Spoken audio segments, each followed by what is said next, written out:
বাবু আয়, হ্যাঁ। ভাত বাড়া হয়ে গেছে।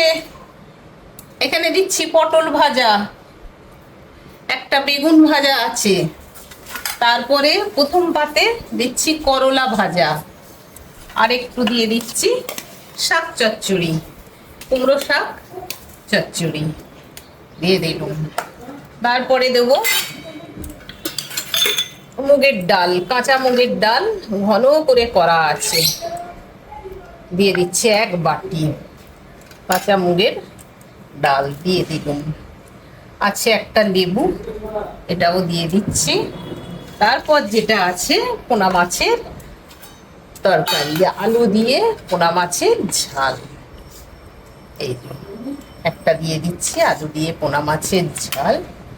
তারপরে দেবো চাটনি, টমেটোর চাটনি একটু করে রেখেছি, এখন আমার চলবে 2-4 দিন।